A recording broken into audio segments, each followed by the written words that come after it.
వైభవంగా శ్రీ లక్ష్మీ వెంకటేశ్వర స్వామి బ్రహ్మోత్సవాలు ఘనంగా స్వామివారి రథోత్సవం కార్యక్రమం.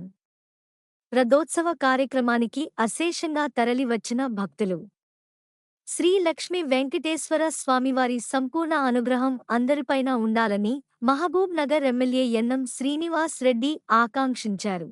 పేదల తిరుపతిగా పేరుగాంచిన మహబూబ్నగర్ జిల్లాలోని మన్యంకొండ శ్రీలక్ష్మీ వెంకటేశ్వర స్వామి జాతర బ్రహ్మోత్సవాలు వైభవంగా జరుగుతున్నాయి. దేవాలయ పరిసర ప్రాంతాలు భక్తజనంతో కిటకిటలాడాయి. తేరు, కోనేరు మైదానాలు, ఘాట్రోడ్లు మొత్తం గోవింద నామస్మరణతో మార్మోగాయి. జిల్లా నలుమూలల నుంచే కాకుండా ఇతర రాష్ట్రాల నుంచి వేలాదిగా తరలివచ్చిన భక్తులు స్వామివారిని దర్శించుకుని తమ మొక్కులు చెల్లించుకుంటున్నారు. బ్రహ్మోత్సవాల్లో భాగంగా మాఘ పౌర్ణమిని పురస్కరించుకుని గరుడ వాహన సేవ, స్వామివారి రథోత్సవం కనుల పండువగా సాగింది. కొండపై నుంచి స్వామివారిని మంగళ వాయిద్యాల నడుమ పల్లకి సేవ నిర్వహిస్తూ గరుడ వాహనంలో భక్తుల మధ్యకు తీసుకొచ్చారు. ఈ వేడుకలకు ముఖ్య అతిథిగా హాజరైన ఎమ్మెల్యే శ్రీ లక్ష్మీ వెంకటేశ్వర స్వామివారిని దర్శించుకుని ప్రత్యేక పూజలు నిర్వహించారు.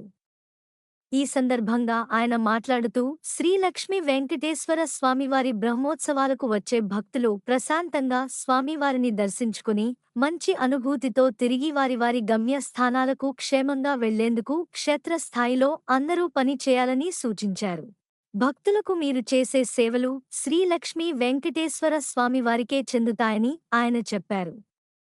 ఇక్కడికి వచ్చే భక్తులకు అన్ని రకాల సౌకర్యాలు కల్పించాలని, ఎలాంటి ఇబ్బందులు కలగకుండా ఉండేందుకు తగు జాగ్రత్తలు తీసుకోవాలని ఆయన అధికారులకు, ఆలయ కమిటీ సభ్యులకు సూచించారు. ఈ సంవత్సరం బ్రహ్మోత్సవాలు ఎంతో ప్రతిష్టాత్మకంగా నిర్వహిస్తున్న మన్యం కొండ శ్రీ లక్ష్మీ వెంకటేశ్వర స్వామివారి ఆలయ కమిటీ సభ్యులకు, అధికారులకు ప్రత్యేకంగా అభినందనలు తెలియజేశారు.